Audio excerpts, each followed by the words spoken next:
नमस्कार। Creative classes में आपका स्वागत है। आज से हम लोग इंडियन पॉलिटी और पॉलिटिकल हिस्ट्री का एक वीडियो सीरीज कर रहे हैं, जिसमें 1773 के रेगुलेटिंग एक्ट से लेकर के 1947 तक सबसे पहले किस तरह से इंडिया में कॉन्स्टिट्यूशन का फॉर्मेशन हुआ, कैसे कैसे इंडिया का कॉन्स्टिट्यूशन बना है और किस तरह रूल एंड रेगुलेशन की ओर हमारा देश चल पड़ा है। ठीक है, तो ये सबसे पहले समझने के लिए हमें और आपको 1773 का रेगुलेटिंग एक्ट पढ़ना पड़ेगा। 1773 का रेगुलेटिंग एक्ट ये 1773 में लाया गया था। क्यों लाया गया 1773 में रेगुलेटिंग एक्ट? क्या इसके पीछे कारण रहा, क्या इसका बैकग्राउंड रहा, कौन लाया है? क्योंकि अभी तक भारत में लिखित संविधान या लिखित नियमों से शासन नहीं हो रहा था। फिर क्या आवश्यकता पड़ गया लिखित नियम को लाने का? और क्या जिस समय ये लिखित नियम लाया गया था उस समय भारत का कोई सम्राट नहीं था, भारत का कोई शासक नहीं था, या भारत पर किसी का शासन नहीं चल रहा था? आखिर किन वजहों के कारण भारत दूसरे फेज में मुड़ गए? तो बहुत सारा प्रोसेस है। इसके बाद ही आपको समझ में आएगा कि किस तरह से भारत एक लंबा जर्नी तय करने के बाद एक संविधान का निर्माण कर पाया है, जिस पर आज भी एक लोकतंत्र के रूप में आज भारत कायम है। तो सबसे पहले 1773 के इस रेगुलेटिंग एक्ट पर बात करने के लिए हम थोड़ा सा पीछे जाएंगे। और हम पीछे कितना जाएंगे? तो हम पीछे जाएंगे 1600 ईस्वी में। 1600 ईस्वी में पीछे क्यों जा रहे हैं? क्योंकि इस समय भारत में अंग्रेजों का आगमन होता है। अंग्रेजों का, और ये जो अंग्रेज आ रहे हैं, थोड़ा सा मैप से समझिएगा कि ये जो अंग्रेज आ रहे हैं ये यूरोप के एक छोटे से देश यूनाइटेड किंगडम यानी कि ब्रिटेन से आ रहे हैं। ये जो अंग्रेज आए हैं ब्रिटेन से आए हैं, तो ये यूरोप है। एक मैप समझाने का प्रयास कर रहे हैं। और ये अफ्रीका है। ठीक है, तो अंग्रेज जो यूरोप से आए हैं वो अफ्रीका के केप ऑफ गुड होप होते हुए भारत आ रहे हैं। यानी कि भारत आए। भारत क्यों आए? तो भारत ट्रेड के लिए आए। ट्रेड कौन करेगा? तो ईस्ट इंडिया कंपनी करेगी। किसके साथ करेगी? इंडिया के साथ करेगी। तो ये इंडिया के साथ ट्रेड करने के लिए एक व्यापारी के रूप में भारत आए। लेकिन भारत आने के बाद इनका जो पर्पस है, इनका जो उद्देश्य है वो बदल जाता है। और धीरे धीरे धीरे धीरे भारत में ये राजनैतिक हस्तक्षेप करना प्रारंभ कर देते हैं। राजनैतिक हस्तक्षेप करना प्रारंभ कर देते हैं, लेकिन इसके लिए भी इन्होंने एक लंबा जर्नी तय किया। इसके लिए भी इन्होंने एक लंबा जर्नी तय किया। और सबसे पहले भारत में ये ट्रेड ही कर रहे थे। तो किस चीज का ट्रेड कर रहे हैं आपके भारत में? क्यों आए हैं? तो भारत में मसाला ज्यादा था, मसाला का ट्रेड कर रहे थे। भारत में चाय, कपास, जूट, धातु, है ना, और भी बहुत सारा सामान इस तरह का जो इनके लिए इंपॉर्टेंट था वो ज्यादा था। तो इसी सामान के कारण वो भारत आ गए और ट्रेड करना शुरू किए। तो सबसे पहले जब ये आए थे कालीकट बंदरगाह पे, तो वहां जमोरीन का शासन था। लेकिन जहांगीर से इन्होंने एक फरमान प्राप्त किया और व्यापार करना शुरू कर दिया। लेकिन क्या ये 1773 का रेगुलेटिंग एक्ट एक दिन का परिणाम था? क्या अचानक रेगुलेटिंग एक्ट ला दिया गया? तो नहीं, इसके पीछे एक पूरा बैकग्राउंड रहा है। 1600 से लेकर के 1773 तक अंग्रेजों की पूरी जर्नी रही है। क्योंकि अंग्रेज जब भारत में स्थापित हुए तो आपको पता होना चाहिए कि भारत में उन्होंने 3 जगहों पे अपना साम्राज्य कायम किया। 3 जगहों पे अपना साम्राज्य कायम किया। ये है बंगाल, ये है बंगाल, ये है मद्रास और बंबई। 3 जगहों पे अंग्रेजों ने अपना साम्राज्य कायम किया। अब यही 3 जगह जो अंग्रेजों ने अपना साम्राज्य कायम किया, यहां उन्होंने अपना एक व्यवस्था लागू किया और उस व्यवस्था का नाम था साम्राज्यवादी व्यवस्था। और उस व्यवस्था में सबका सर्वोच्च एक एक जगह का गवर्नर होता था। बंगाल का गवर्नर, मद्रास का गवर्नर, बंबई का गवर्नर। और जब इन जगहों पे गवर्नर यहाँ का सर्वोच्च हो रहा था, तो इन गवर्नरों के कारण यहाँ एक शासन पद्धति चलाई जा रही थी। यहाँ शासन हो रहा था, और यहाँ जब शासन हो रहा था, शासन का व्यवस्था यहाँ लागू हो चुका था, तो सबसे बड़ी बात कि यहाँ शासन स्थापित हुआ। लेकिन 1757 में गवर्नर वाला व्यवस्था लाया गया। 1757 में गवर्नर वाला व्यवस्था लाया गया, लेकिन क्या भारत में कोई शासक नहीं था कि ईस्ट इंडिया कंपनी जो कह रहा है, जैसे कह रहा है, लोग मानते जा रहे हैं? क्या भारत पर किसी का अधिकार नहीं था? तो ये गलत है, भारत पर अधिकार था, लेकिन उस समय रूल था युद्ध का। और आपको पता है कि आप जब दो धड़ों में युद्ध करवा रहे हैं तो जो जीत रहा है उसी का गुलाम आप बन जाइएगा। जो जीत रहा है वही सिकंदर है, जो जीत रहा है वही आपके लिए प्रभावी हो जाएगा। तो ये जो दो धड़ों में हमने युद्ध करवाया, एक था भारत से और दूसरा अंग्रेज जीत रहे हैं, तो इसके अंडर आप आ गए। यही हाल आपके सामने पहले भी हुआ पृथ्वीराज चौहान के साथ। जब तराइन के युद्ध में पृथ्वीराज चौहान हारता है, मोहम्मद गौरी जीतता है, तो गौरी आप पे शासन करता है। जब लोदी के साथ मुगलों का युद्ध होता है तो मुगल जीतता है, लोदी हारता है, तो मुगल आप पे शासन करता है। इसका मतलब है जो जीत रहा है वो शासन कर रहा है। तो अभी तक पारंपरिक युद्धों से हटकर अंग्रेज जब तोप, बारूद और बंदूक का प्रयोग करने लगे तो वो हर युद्ध को जीतने लगे। तो सबसे बड़ा निर्णायक युद्ध इनके साथ हुआ 1757 और 1764 में, पलासी और बक्सर, बैटल ऑफ पलासी और बैटल ऑफ बक्सर। बक्सर और पलासी का युद्ध, इन दोनों निर्णायक युद्धों में अंग्रेजों ने मुगल बादशाह, अवध के नवाब और बंगाल के शासक को हरा दिया। और अब हराने के बाद 1764 में ये प्रूफ हो चुका था कि अब जो है वो भारत पर शासन कौन करेगा? तो भारत पर शासन अंग्रेज करेगा, ईस्ट इंडिया कंपनी करेगी। लेकिन ईस्ट इंडिया कंपनी क्यों शासन करेगी? क्यों? क्या ब्रिटिश साम्राज्य के पास कोई शासन करने वाला नहीं था? क्या ब्रिटिश साम्राज्य के पास कोई नीति नियंता नहीं था? क्या ब्रिटिश साम्राज्य के पास कोई नियंत्रक नहीं था? तो था। ब्रिटिश साम्राज्य के पास भी शासन करने वाला था। ब्रिटिश साम्राज्य का अपना साम्राज्य था, अपना रूल था, लेकिन उसका अपना रूल होने के बावजूद ब्रिटेन इंडिया से इतना दूर था कि डायरेक्ट उसका शासन कर पाना संभव नहीं था।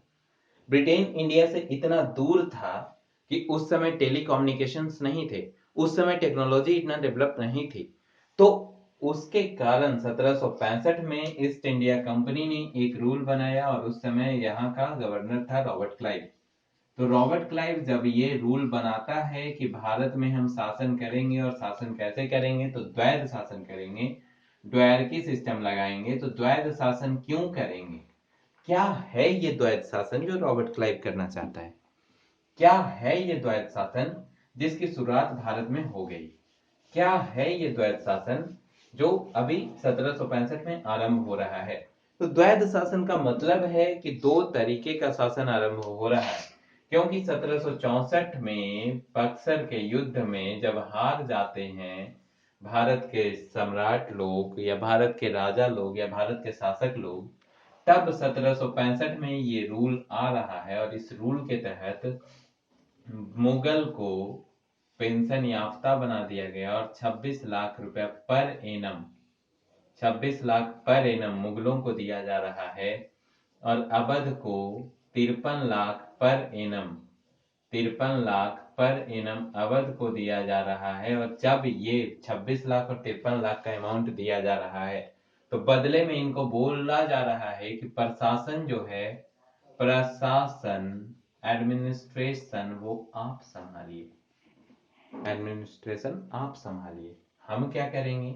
यानी ये जो कंपनी है ये क्या करेगी? तो ये टैक्स और रेवेन्यू का कलेक्शन करेगी। जिनको लिखना है वो लिखते चलेंगे, टैक्स और रेवेन्यू का कलेक्शन करेगी। इसका मतलब है कि कमाएंगे हम, खर्चा तुम करो। यही व्यवस्था लागू हुआ द्वैध शासन। इस व्यवस्था के कारण कंपनी की स्थिति थोड़ा चरमरा गई।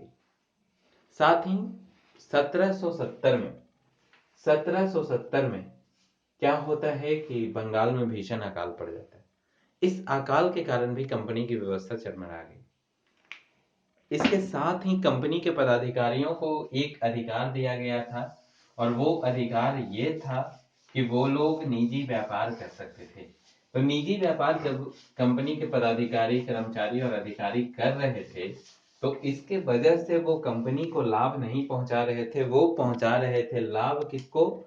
तो वो पहुंचा रहे थे लाभ ब्रिटिश गवर्नमेंट को। वो लाभ पहुंचा रहे थे, वो लाभ अपने आप को पहुंचा रहे थे, और वो करोड़पति होते जा रहे थे और कंपनी दिवालिया होती चली गई।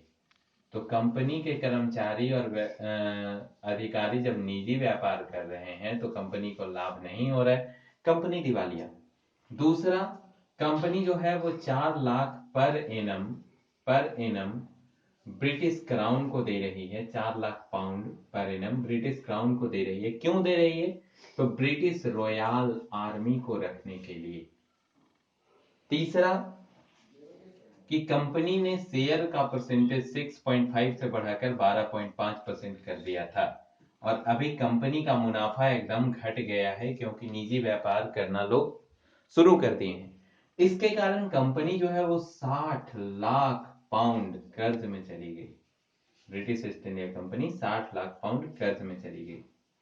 जब ये कर्ज में चली गई तो इसने ब्रिटिश साम्राज्य से यह गुजारिश किया कि कृपया करके हमें मदद करें, हमें ऋण दे दें, हमें ऋण का व्यवस्था करें, हमारे लिए पैसा दीजिए। जब पैसा नहीं दीजिएगा तो हमारी स्थिति दयनीय हो जाएगी, इसलिए आप पैसा दीजिए।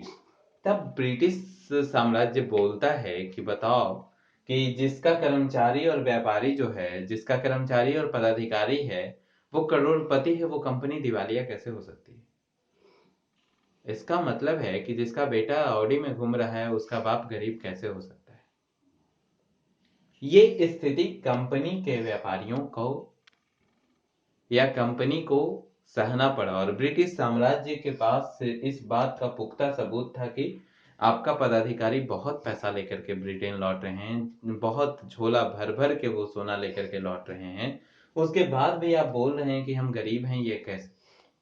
फिर भी कंपनी ने गुहार लगाया कि कृपया मेरी मदद कीजिए, हम सच में गरीब हैं, हम सच में दिवालिया हो गए हैं, हम सच में 60 लाख पाउंड कर्ज में चले गए हैं और अभी तक इसने अपना शेयर धारकों का जो परसेंटेज है वो कम नहीं किया है। तब ब्रिटिश साम्राज्य ने एक कमेटी बैठाई और उसका नाम था सेलेक्टेड कमेटी। सेलेक्टेड कमेटी को बैठाने के बाद इसने पता करने का कोशिश किया कि क्या कंपनी सच बोल रही है। तो सेलेक्टेड कमेटी ने अपना रिपोर्ट प्रस्तुत किया और उसमें कंपनी का दावा सच निकला। कंपनी सचमुच जो है वो गरीबी की स्थिति में थी। तब ब्रिटिश ईस्ट इंडिया कंपनी ने एक और कमेटी का निर्माण किया, गुप्त समिति। ये गुप्त समिति को ये जांच करना था कि आखिर क्यों कंपनी गरीब हो गई है जबकि इसके पदाधिकारी बहुत अमीर हैं। तब इस गुप्त समिति का रिपोर्ट जो फरवरी मार्च के आसपास आया तो पता चला कि ये सच में गरीब हो गई है क्योंकि इसका पूरा का पूरा व्यवस्था जो है चरमरा गया है और इसका व्यवस्था चरमरा गया है, इसकी स्थिति दयनीय हो गई है। इसके कर्मचारी और पदाधिकारी जो हैं वो निजी व्यापार कर रहे हैं जिसके वजह से कंपनी का स्थिति और दयनीय हो रहा है। तो जहां जहां दोष नजर आया ब्रिटिश ईस्ट इंडिया कंपनी को या ब्रिटिश ईस्ट इंडिया कंपनी में जहां जहां दोष नजर आया अंग्रेज सरकार को, इसने वहां सुधार करने का प्रयास किया। लेकिन जब ये कंपनी का दावा सच निकला तो सबसे पहले ब्रिटिश सरकार कंपनी को 14 लाख पाउंड ऋण देने के लिए तैयार हो गई 4% के ब्याज पर। इसका मतलब है कि ऋण इसका अप्रूवल हो गया, सेंशन हो गया, 14 लाख पाउंड ऋण इसका सेंशन हो गया 4% के ब्याज पर। जब ये 4% के ब्याज पर ऋण अप्रूवल हो जाता है तो उस ऋण को अप्रूव करने के बाद अंग्रेज सरकार इसके साथ एक और चीज लगा देता है, 1773 का रेगुलेटिंग एक्ट। इसका मतलब है कि अब रूल और रेगुलेशन अंग्रेजी सरकार के अनुसार होगा। अब रूल एंड रेगुलेशन अंग्रेजी सरकार जैसा चाहेगी वैसा करेगी। तो ये 1773 के रेगुलेटिंग एक्ट का फुल बैकग्राउंड था। 1773 का रेगुलेटिंग एक्ट कैसे आया, कैसे लॉन्च हुआ और क्या क्या इसका व्यवस्था हुआ, किस तरीके से ये आया, ये पूरा इसका इतिहास आपने समझ लिया। अब 1773 का रेगुलेटिंग एक्ट क्या है, 1773 के रेगुलेटिंग एक्ट में क्या क्या बात शामिल किया गया, उस बात को भी 1 से 2 मिनट में समझ लीजिए। कि सबसे पहला काम किया गया कि निजी व्यापार को प्रतिबंधित कर दिया, ठीक। दूसरा काम किया गया कि रिश्वत लेना, मतलब व्यापारी, कर्मचारी और अधिकारी रिश्वत नहीं ले सकते थे। तीसरा काम किया गया कि नजराना लेना प्रतिबंधित कर दिया गया। चौथा काम यह किया गया कि बंबई और मद्रास और बंबई, यानी कि ये बंबई है, ये मद्रास है, तीनों प्रेसिडेंसियों को बंगाल प्रेसिडेंसी के अधीन कर दिया गया और बंगाल के गवर्नर को अब गवर्नर जनरल बोला जाने लगा, गवर्नर जनरल बोला जाने लगा और इन दोनों के गवर्नर अब गवर्नर ही रह गए। इसका मतलब है कि इस तरह का शासन हो गया और पहले गवर्नर जनरल जो बने वो वारेन हेस्टिंग्स बने, वारेन हेस्टिंग्स बने। बहुत सारा क्वेश्चन आपका निकल करके सामने आ रहा है। पहले गवर्नर जनरल वारेन हेस्टिंग्स बने, यानी कि शासन का स्ट्रक्चर कुछ इस तरह का हो जाता है कि कंपनी में जो है सो कंपनी को कंट्रोल करने के लिए और ब्रिटिश साम्राज्य को जानकारी देने के लिए एक बोर्ड ऑफ डायरेक्टर्स की नियुक्ति की जाती है और बोर्ड ऑफ डायरेक्टर्स के नीचे जो है वो बंगाल का गवर्नर जनरल है, बंगाल का गवर्नर जनरल है और बंगाल के गवर्नर जनरल के नीचे जो है सो दोनों प्रेसिडेंसी है, बॉम्बे का गवर्नर और मद्रास का गवर्नर, अर्थात दोनों प्रेसिडेंसियां, बोर्ड ऑफ डायरेक्टर, बंगाल का गवर्नर जनरल, बॉम्बे का गवर्नर और मद्रास का गवर्नर, ये इस तरह का फॉर्मेट बना, शासन का स्ट्रक्चर बन गया। लेकिन इस बोर्ड ऑफ डायरेक्टर्स की सदस्य संख्या कितनी थी? तो 24 थी। 24 सदस्यों को शामिल किया गया और ये 24 सदस्य का रूल ऐसा बनाया गया कि ये 24 सदस्य 4 साल तक काम करेंगे। 4 साल तक इनका कार्यकाल निर्धारित किया गया। इनका काम क्या होगा? और एक चीज और कि 25% सदस्य हर साल रिटायर होंगे, यानी 6 सदस्य पर ईयर रिटायर होंगे। ठीक है, यहां तक क्लियर। अब इसके साथ इनका काम क्या होगा? तो इनका काम होगा भारत के नागरिक, सैनिक और आर्थिक मामलों की जानकारी ब्रिटिश साम्राज्य को देना।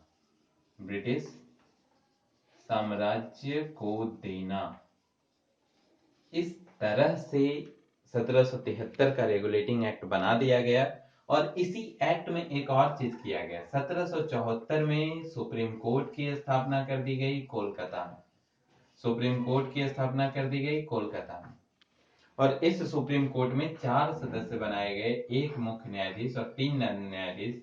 एक जो मुख्य न्यायाधीश हैं उनका नाम है सर एलिजा इम्पे और 3 अन्य न्यायाधीश चैम्बर्स, लिमिस्टर और हाइड। ये चारों को बना दिया गया। इस तरह आपका 1773 का रेगुलेटिंग एक्ट कंप्लीट हो गया, लेकिन इसमें एक कमी रही, ये आलोचना की जाती है और यही कमी को अगले एपिसोड में भी डिस्कस करेंगे। लेकिन कमी आप जान लीजिए, कमी ये रह गई कि सुप्रीम कोर्ट का काम और बोर्ड ऑफ डायरेक्टर्स का काम को अलग नहीं किया गया, बाइफरिकेट नहीं किया गया, विस्तार से नहीं समझाया गया। तो दोनों के काम में हमेशा जो है वो कॉन्फ्लिक्ट होता रहा, जिसका सॉल्यूशन 1784 के पिट्स इंडिया एक्ट में आपको मिल जाएगा।